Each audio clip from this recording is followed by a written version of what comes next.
Dobrý den, vítám vás u dalšího dílu Cest vášně.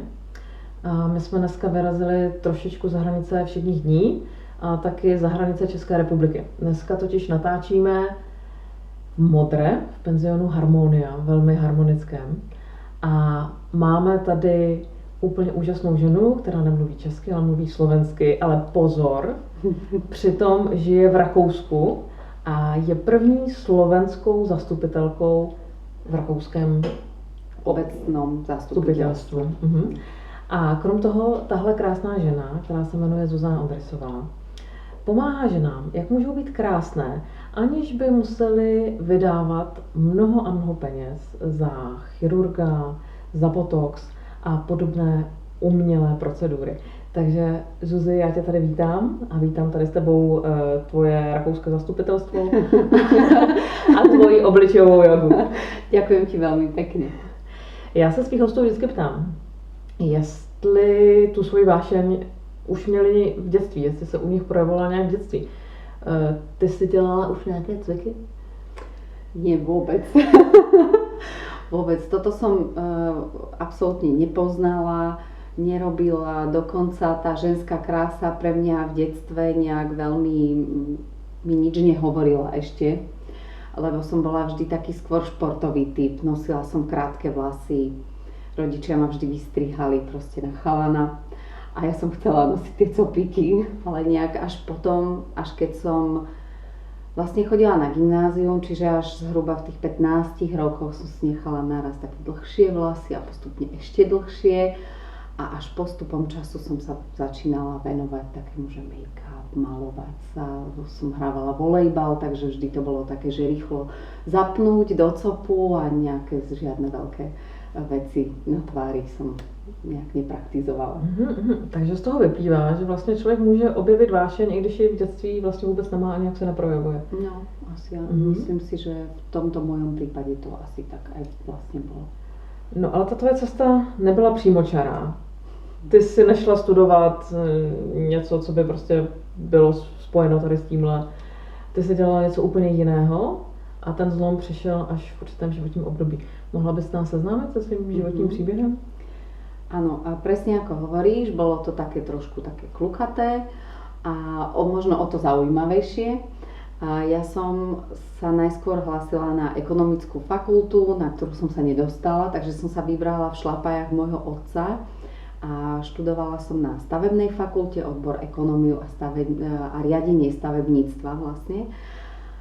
A taková křehká, jemná a dobre som to zvládla, aj som tú školu veľmi pekne skončila s veľmi dobrými známkami a myslela som si, že budem ďalej pracovať ako znalec v oblasti oceňovania nehnuteľností, čo sa ale nestalo, pretože sa to zase tak trošku zamotalo celé a ja som sa nevrátila do svojho rodného mesta, ale zostala som v Bratislave a tam som sa dostala do jednej IT firmy, kde som začala ako študentka vlastne ešte koncom 5. ročníka robiť na recepcii a potom som robila takú kvázi ako office manažérku.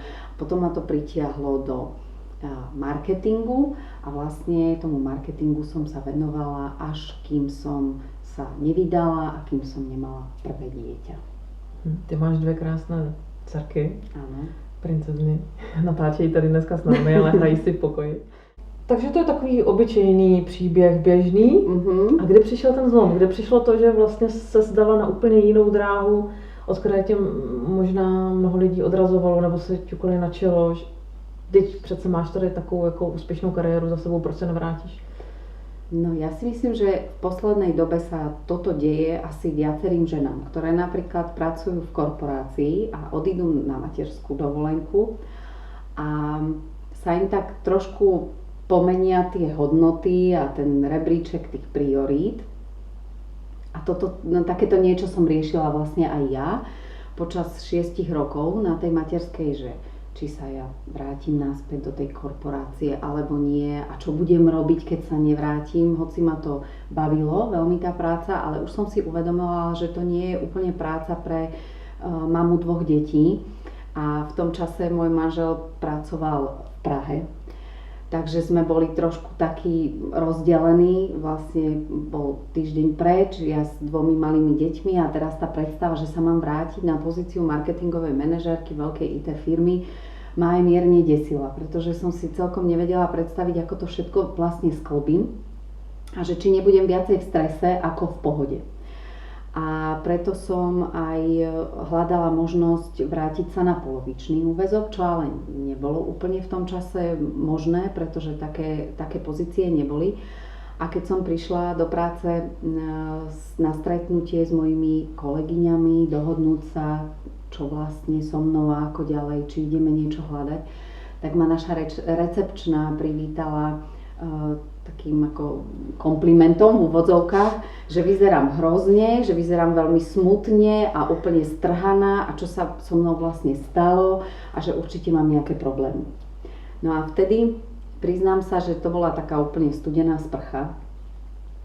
Aj ma to trošku nahnevalo. Ten vesmír je niekdy takový veľmi hrubý. Že to tak dá úplne naraz. A prišla som domov. Pozrela som sa konečne poriadne na seba do zrkadla po tých 6 rokoch. Na materské dovolenke. Áno, presne jo. Tak. A povedala som si, že tá naša recepčná mala pravdu a že by som fakt asi mala so sebou niečo urobiť. Takže vtedy nastal ten zlom a vedela som o jednej kamarátke, ktorá praktizovala tvárovú gymnastiku. A tak som sa s ňou skontaktovala, chcela som vedieť, čo to je, lebo ona vyzerala výborne. Ja som si hovorila, že tak to bude určite niečo zaujímavé, chcem o tom určite viac vedieť. Tak sme sa stretli, no a ona mi zároveň potom len tak mimochodom povedala, že ale vieš, že sa dá urobiť na to aj akreditácia a mohla by si to potom učiť. No a to bol ten taký bod, kedy som asi tak nejak v sebe pocítila, že aha, že to by mohlo byť fajn. Lebo už som chcela robiť niečo, čo ma bude baviť, čo bude vlastne aj ľuďom prospešné a zároveň budem aj ja spokojná, že treba niekomu odovzdám nejakú zaujímavú skúsenosť a že ho niečo naučím a tomu človeku to nejak pomôže. A toto sa mi zdalo, že tá tvarová yoga by to vlastne mohla spĺňať všetky tieto veci. Takže si udělala kurz? Zároveň si viděla ale výsledky na sobě. To asi bylo to nejdůležitější. Áno, určite. To bolo celkom také zaujímavé, že ako som to začala praktizovať, tak prvá, ktorá na to zareagovala, bola moja švagrina. Keď som k nej prišla po dlhej dobe na návštevu, tak si ma začala tak obzerať a ja som tak rozmýšľala, že čo je na mne, že som sa asi zle namalovala, alebo mám nejaké vlasy, som divne učesaná. A potom sme sa začali rozprávať, že čo mám nové, tak som jej hovorila, že si robím kurz a že teda už cvičím 3 týždne. A ona mi vtedy povedala, že to je ono, vyzeráš úplne inak. Tak to ma tak povzbudilo a vtedy som si povedala, že asi to funguje, že budem v tom ďalej pokračovať. No a ďalší kompliment potom prišiel od môjho manžela, ktorý je tady za kamerou. Áno, a kýva. A keď si môj muž vlastne všimol, že sa mi vyhladzuje vráska. A keďže tá vráska je taká, že nie každý muž si všíma úplne tie vrásky, tak vtedy som si povedala druhýkrát, že aha, tak to je zaujímavé, že aj môj muž si to všimol, že veľakrát si nevšimne treba zmenu farby vlasov, ale toto si všimol. Tak si hovorím, že tak to musí byť celkom dobre viditeľné. Tak pokračujem ďalej. A stále som sa snažila jednak teda na sebe všeličo skúšať, ale v tom čase som už aj nakúpila všelijakú literatúru ďalšiu a začala som vlastne študovať všelijaké iné metódy iných cvičiteľiek a vyskúšala som si to na sebe a začala som rozmýšľať, že ako to vlastne celé tak nejak skombinovať, aby to aj ženy časovo stíhali vôbec toto cvičiť. A keďže som mamou 2 detí, tak viem, čo to je. Vyboxovať si pre seba tých 10-15 minút a venovať sa sám sebe. Tak som si vlastne vytvorila ja sama na základe tých mojich skúseností, že čo asi najlepšie funguje a vytvorila som si tú svoju metódu tej tvárovej jogy. Takže ty máš webové stránky? webové stránky www.tvarovayoga.sk a mám to aj v českom jazyku a www.obličejovayoga.cz. A takisto vlastne s takým istým názvom mám aj tie facebookové stránky, čiže informácie sa dajú nájsť. A děláš i kurzy? Robím aj kurzy, robím aj živé kurzy, robím workshopy rôzne, prednášky, chodívame do firiem obveseliť zamestnancom. Je to veľmi príjemné, lebo momentálne dosť veľa práve tých korporácií máva také týždne zdravia, dní benefitov a podobne, takže chodievam tam v rámci práve týchto dní na rôzne takéto workshopy, kde im s tým zamestnancom aj vysvetlím, čo to vlastne je, ako si tým môžu pomôcť, čo si tým môžu vyriešiť. To mě zajímá, ale řekněme ještě, je to i pro muže? Áno, je to aj pre mužov a chodia aj muži. Aj na tieto workshopy, na kurzy už menej, ale chodia tiež. A čiže na tom je výborné to, že to vlastne môže praktizovať každý a hlavne dá sa to praktizovať kdekoľvek, že nemusíme na to chodiť do nejakého fitka trebárs, ale sadneme si takto pohodlne do kresla, urobíme si kávičku a budeme sa o tom môžeme cvičiť. Takže kdybych to měla nějakým způsobem laicky popsat, tak vlastně to jsou takové cviky, které vlastně procvičují ty svaly, které my normálně nepoužíváme a díky tomu ty svaly se oživí a vlastně to tam funguje mnohem líp, ta látková výměna a tak. Popisuju to dobře? Nebo? Áno, je to v podstate, tie svaly používame, ale nezaťažujeme ich až tak. Máme všelijaké tie iPhony a iPady a komunikujeme už len tým ťukaním a málo sa rozprávame, tak veľmi málo namáhame vlastne aj tie svaly na tvári. Takže je to presne aj o tom, že my tie svaly tak cielene zaťažujeme trošku viacej ako v tom bežnom živote a tým pádom presne ten sval, tak ako vo fitku, keď ho trénujeme, tak on si jednak udržuje tú svoju formu, ale tým pádom rozhýbeme aj lymfu, čo je veľmi dobré napríklad na odtok toxínov z nášho tela a práve z tej tvárovej časti.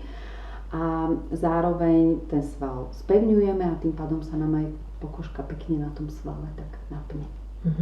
Takže má to také príjemné benefity, aj zdravotné, aj estetické, aj také tie psychické, pretože zase nás to uvoľňuje a pri tom cvičení my tie svaly síce aj napíname, ale my vlastne pri tom aj relaxujeme a zvlášť pri tých masážach tváre napríklad. To je veľmi také príjemné, relaxačné. Myslíš, že bys nám mohla ukázať nejaký jeden svůj nejoblíbenější cvik? Určite môžem ukázať akýkoľvek.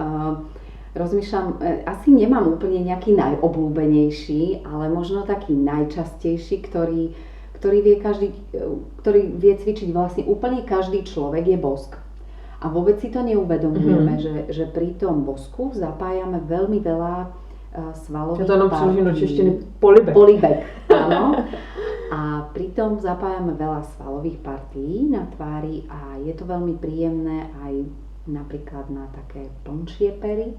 A je to zároveň také milé, že tým môžeme aj niekoho potešiť, že mu pošleme vzdušný bosk trebárs. Takže to je taký cvik, kde zošpulíme pery, môžeme si to spolu vyskúšať. Takto.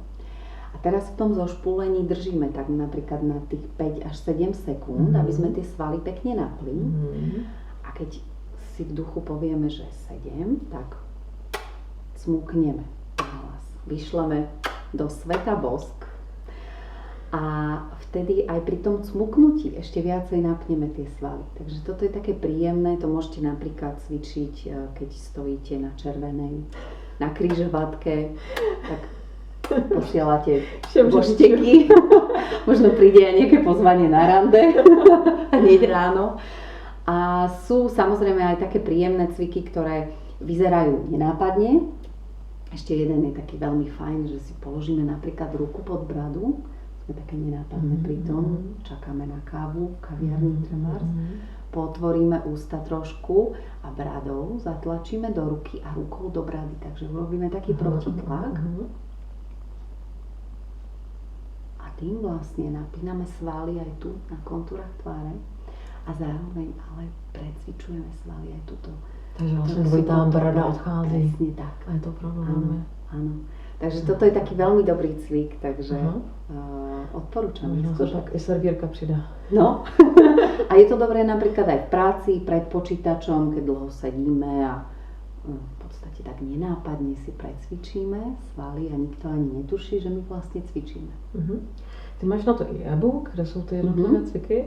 A já se přiznám, že já jsem zkoušela cvičit. Já mám jediný problém, že si je nedokážu všechny zapamatovat, takže z těch 11 si jich pamatuju teďka asi 7. Tak to ti musím ještě poslat ťahák. To bude nejlepší. Ale mám dotaz prakticky. Do jaké míry mám ty svaly zatěžovat? Mám jít jako, abych je opravdu cítila, anebo to má být spíš jakoby lehké? Je to jako... Práve, že do takej tej maximálnej polohy, kedy ten sval sa dokáže úplne napnúť, čo najviac. Aby si ho čo najviac napla a zaťažila. A potom ho zase uvolníš. Zuzi, a já mám na tebe ještě dotaz. K tomu, co ty děláš, krom toho, že učíš ženy a muže, jak být krásné, i bez všech moderních medicínských vymožeností. Vy jste se přestěhovali s tvou rodinou do Rakouska. A ty se tam stala členkou obecního zastupitelstva. Áno. Jak se to stalo? A co tam děláš? Ja dodnes celkom tomu nerozumiem. My sme sa tam presťahovali pred 7 rokmi a keď boli deti už v takom veku, že som chcela, aby začali využívať napríklad nejaké krúžky, že som hľadala, že čo budeme robiť po obede, tak u nás v obci nič takéto nebolo. My sme taká malinká obec, sme tesne za hranicou, sme vlastne hneď prvá obec, takže mne sa to ani až tak veľmi nezdá, že sme v Rakúsku, lebo vidíme na tú Bratislavu. Ty tu máš do centra Bratislavy, kolik si říkal, 10 minút? 7-8 minút, takže naozaj veľmi je to také rýchle. A keď som hľadala práve tieto možnosti, tak vždy som len musela deti voziť do Bratislavy a bolo to veľmi časovo náročné, ale teda aj fyzicky musím povedať, lebo si to vyžadovalo teda aj pripraviť sa na to, zbaliť veci, zobrať obidve deti, nasadiť jedlo, pitie a tak ďalej. Takže som si povedala, že by bolo veľmi fajn niečo takéto zorganizovať u nás v obci, a aj tým, že sme sa tam rozprávali s viacerými rodičmi, že by to bolo super, že by to viacerým vyhovovalo, tak som zorganizovala najskôr také tvorivé dielničky, raz za 2 týždne, deti si vyrábali nejaké ozdôbky, čokoľvek, vždy sme im niečo také zaujímavé pripravili. No a postupne som začala rozmýšľať alebo aj počúvať tých mojich susedov, že bolo by fajn mať napríklad aj kurz nemčiny, aby sme my dospeláci nemuseli dochádzať večer do Bratislavy, kedy už sa nám vôbec nechce. A postupom, ako som chodila za tým pánom starostom a stále mu hovorila o tom, že by bolo fajn nejakú miestnosť a že by sme toto radi a toto radi, tak on si ma asi tak nejako všimol a oslovil ma na kandidatúru do tých komunálnych volieb. No a celkom, priznám sa, nepočítala som s tým, že by som dostala až takú veľkú podporu, ale dostala som ju a ja som sa z toho 20. miesta na kandidátke dostala na 10., pretože som dostala veľmi veľa hlasov a to bolo to posledné zvoliteľné miesto v tej obecnej rade, takže som sa tam tak ocitla. Priznám sa, že to bolo pre mňa také dosť veľké prekvapenie. Takže som tam momentálne 2 roky aj 2 mesiace. Ty to vyprávíš tak velmi skromně, ale ono to jako vůbec tak není, protože ty si musela najít velkou odvahu, aby si vůbec začala něco dělat v té obci. Prostě si taková akční mamička. Zároveň prostě si potom musela komunikovat s těmi lidmi a potom ještě vlastně ta odvaha jít to komunikovat dál, že jo. To není úplně, jako že by to udělal každý. No priznám sa, že na tejto funkcii som teda prekonala svoje strachy niekoľkokrát a tak, že by som si to nikdy nemyslela asi, že takéto niečo nejak zvládnem vôbec. Samozrejme aj o túto funkciu má veľký záujem, alebo majú záujem aj médiá, lebo to bolo zrazu také veľké první halo, Slovenka. Presne. A hneď po voľbách na druhý deň ma kontaktovala televízia Markíza, rôzne ďalšie denníky a teraz to bolo také fakt pre mňa úplne niečo nové. A mala som strašne velikánsky strach vôbec sa pred tú kameru postaviť a niečo povedať. Bol som mnou môj muž, takže neboj sa, to bude dobré. Ja som sa v ten deň som sa ani nenaobedovala, priznám sa. Bolo to naozaj také prekonávanie samého seba, ale už je to lepšie, už s tým viem tak trošku lepšie pracovať a hlavne aj keď vidím tie výsledky, že sa to tam rozhýbalo v tej našej obci, že tí ľudia tam chodia, nielen deti, ale aj dospelí na rôzne tie aktivity, tak je to také príjemné, je to fajn. Ta obec je tedy hned za hranicemi. Mhm. A jak je asi veliká? Kolik tam máte obyvateľov? Je nás tam 1000 a z toho zhruba 300 obyvateľov sú Slováci. Takže celkom dosť. No a ty si začala vlastně pracovat nejdřív s tou slovenskou komunitou, pochopitelně. Áno, od nich som mala tak možno asi aj najviac tých feedbackov a asi toho, čo by celkom radi privítali v tej obci, ale ja som si spravila aj taký dotazník a doniesla som to deťom aj do školy, čiže som oslovila vlastne aj Slovákov, aj Rakúšanov, ale samozrejme oni, aj tí domáci, si tak trošku vás potrebujú tak oťukať a vytvoriť si takú nejakú dôveru voči nám, ktorí sme tam prišli a sme tam noví, takže ono to chvíľu trvá, kým vôbec začnú tak nejak komunikovať a kým zistia, že im čo ste pre nich pripravili, alebo že teda čo im človek ponúka, takže je to tak. A vidíš tam rozdíl mezi těmi národnostmi? Je to tam jako poznat, že oni třeba se dívají na svět jinak? Tak samozrejme sú tam aj také rozdiely medzi nami, ale skôr by som to vnímala ako rozdiel mestských ľudí a ľudí, ktorí sú celý život zvyknutí žiť na dedine a sú napríklad viac sa orientujú na to, že sú poľnohospodári. A my sme skôr takí, alebo väčšina Slovákov pracuje skôr vo firmách, na nejakých manažerských pozíciách, čiže toto je taký stret dvoch iných skupín, ale ja si myslím, že pokiaľ človek tak nejak normálne dokáže fungovať a váži si prácu obidvoch strán, tak sa to dá pekne spojiť, že vlastne tak nejak sa to toleruje alebo funguje spoločne. My, když jsme se potkali poprvé, tak ty si mi vyprávěla o tom, že se ti podařilo tam uspořádat úklid vesnice. Můžeš to vyprávět pro diváky?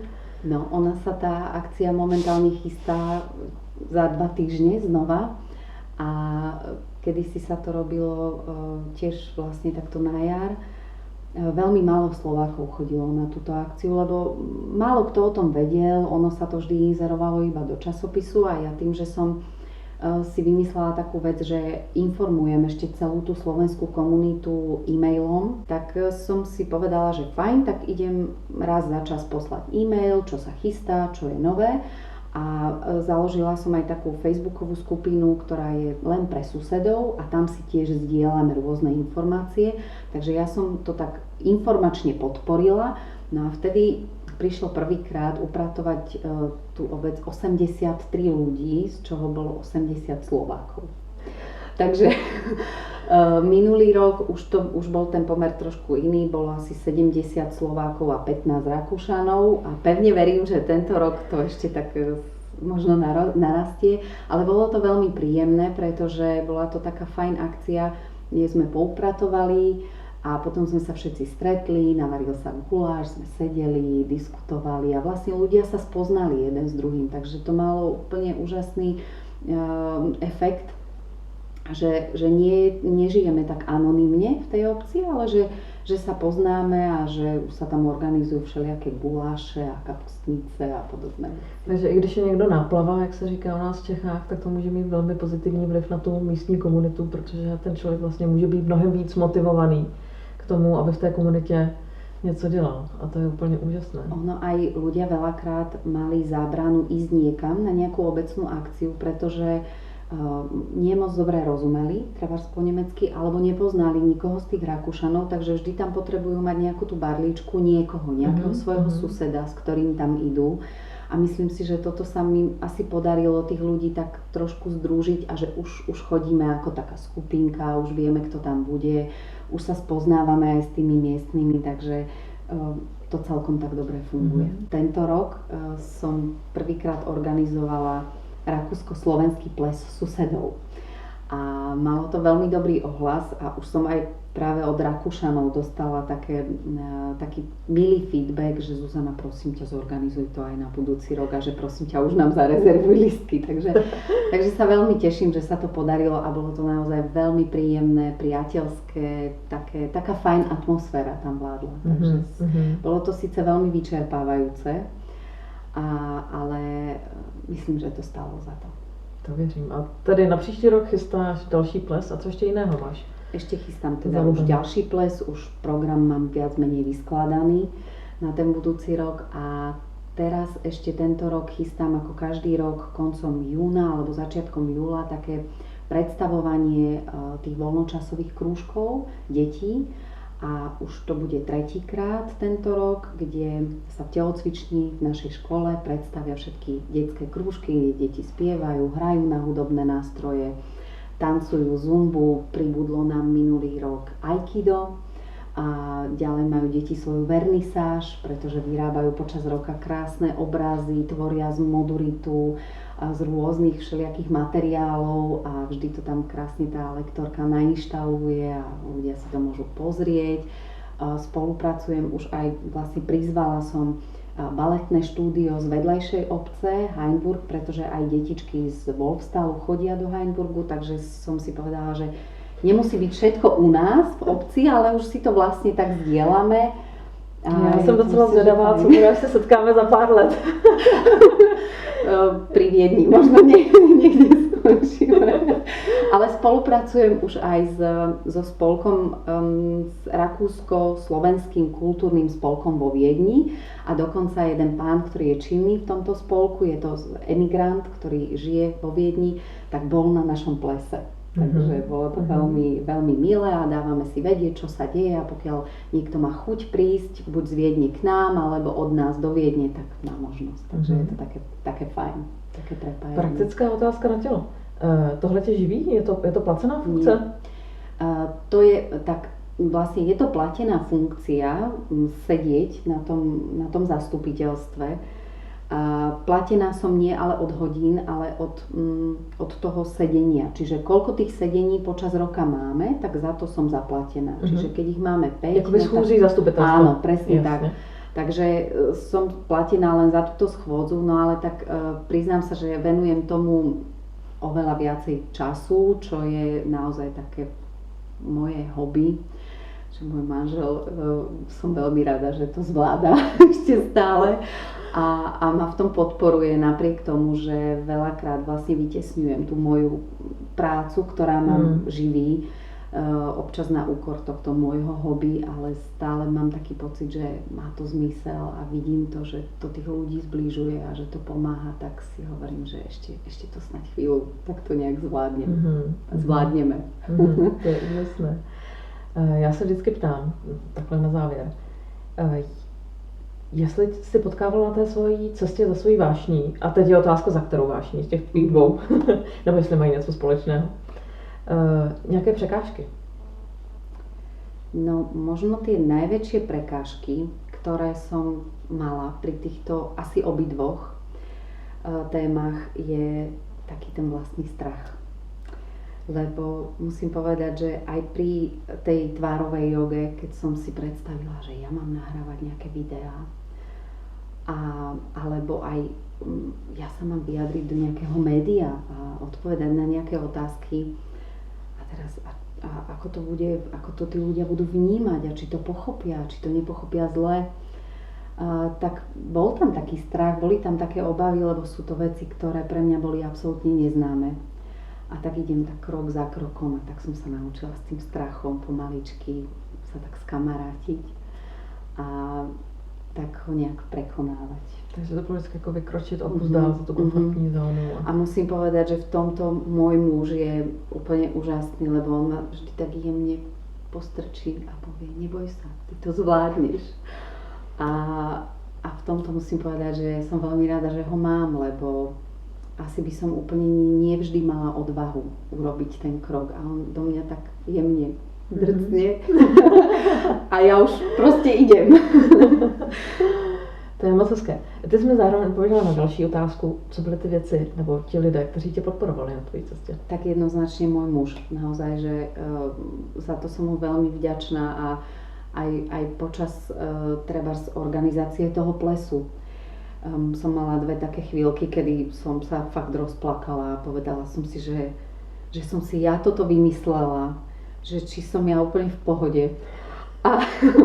A vtedy Jurko vlastne mi tak povedal, že neboj Zuzi, to zvládneš, zvládneme to spolu, uvidíš, všetko to bude dobré a dobre to dopadne, takže veľmi ma v tom podporil a veľmi mi to v tom čase pomohlo a takisto aj pri tej tvárovej joge veľakrát mi pomáha so všelijakými technickými vecami a takže je už takým mojím vlastne kolegom v práci.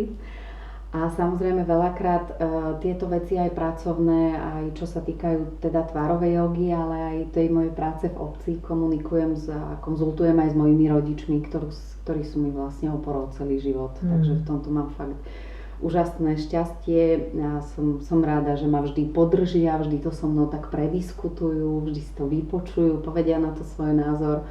Detičky sa vždy vypytujú, že maminka, ako to dopadlo a tak. Takže mám podporu tej rodiny. Taky cvičí s tebou? Áno, niekedy cvičia so mnou a môj manžel tiež. a takisto som veľmi rada a som vďačná aj za napríklad mojich susedov v tom Wolfstále, ktorí si uvedomujú, že tá moja práca pre nich vlastne nie je finančne ohodnotená, ale sú si vedomí toho, že sú to hodiny a hodiny práce a veľmi som rada, že vždy ma podporia alebo povedia, keď budeš niečo potrebovať, tak len povedz, pomôžeme ti, alebo minimálne aj keď mi napíšu len jednoduchú vetu, že Zuzi, ďakujeme, že nás informuješ, alebo ďakujeme, že nám pomáhaš a zlepšuješ, informuješ, tak je to taká príjemná energia, ktorá sa mi dostáva naspäť. A vtedy si tak poviem, že to stojí za to. A kdyby se měla poradit našim divákům, kteří se chtějí vydat na cestu svojí vášně, ale pořád váhají, nebo mají ten strach, zkrátka se na ně ještě nevydali, tak co bys jim řekla? Ja by som im asi poradila ísť do toho. Lebo pokiaľ je to ich vášeň, tak určite sa nám vždy lepšie robiť to, čo nás baví. A vždy nám to ide ľahšie, ako to, čo nás nebaví a sa v tom trápime. A ja si vždy, myslím si, že keď robíme to, čo nás baví, tak sa vždy nájdú také nejaké tie cestičky, kadiaľ sa to dá, kadiaľ sa to dostane medzi ľudí a veľakrát aj na tej ceste stretneme tých iných ľudí, ktorí nás v tom podporujú a podporia. A takže prekonať tie svoje strachy a obavy a tie obmedzenia, ktoré máme vlastne len v našej hlave. A ísť do toho. Lebo len tým, že to skúsime, tak vlastne uvidíme, ako to pôjde. A možno, aby sme si to niekedy nevyčítali, že sme to neskúsili, tak proste treba do toho ísť. No tak pri najhoršom to nevidie. Takže nič vážne sa nestane. Zuzi, já ti moc děkuju. Přeju ti, ať se ti daří s oběma tvými vášněmi. A teším sa, že sa zase brzy uvidíme. Ďakujem ti veľmi pekne, tešilo ma a pozdravujem všetkých divákov. Naschledanou. My tady máme teďka Zuzčina manžela a teď já mu položím otázky. Jak je to pro tebe jednoduché nebo těžké mít vedle sebe takovou akční ženu, která co si vymyslí, to zrealizuje na místech, kde nikdo jiný by to nedokázal? Je to veľmi príjemné mať takúto manželku. Ja ju podporujem v týchto aktivitách, lebo viem, aké to je, keď človek chodí do práce nútene alebo nebaví ho tá práca, tak ono sa to odráža aj na tých rodinných vzťahoch. Čiže ja chcem mať doma spokojnú manželku, ktorá svoje vášne naplnila a naplňa a potom je aj v domácnosti tá pohoda, potom máme spokojný, príjemný život, takže a ja som rád, keď sa usmieva a Zuzka sa usmieva väčšinou vtedy, keď sa jej darí, takže ja ju podporujem v tom, aby sa usmievala. Řekněte mi ještě, jak se vám bydlí v Rakousku? Dobre, máme tam kamošov a blízko moja kamarátka Linda býva. Presťahovali sa. A vieš aj po německy? Áno. Dobre? Mhm. A chodíte ty už chodíš do školy, Veru? Ja som najskôr chodila do nemeckej školy, lenže teraz v tretej som prestúpila v decembri na slovenskú školu. A Sonička chodí ešte do škôlky a od septembra už pôjde tiež do prvej triedy. Takže budeš prvňáček. A byli jste s mámou na plese a s tátou? Nie. Videli Princezničky. fotky. Jo. Iba sme videli fotky. Tam sa pije víno a tam nemôžete ešte. A chodíte do nějakého kroužku? Áno, ja chodím na výtvarnú a na hip-hop. A Sonička, ty chodíš kam? Povedz. Na zumbu, na hip-hop a na balet. Najlepšia maminka, ako si vieme prijať, lebo nám umýva riady, odnesie taniere, To by ste mali, nie? hlavne mne. To ja. Sonička, A varí nám dobre.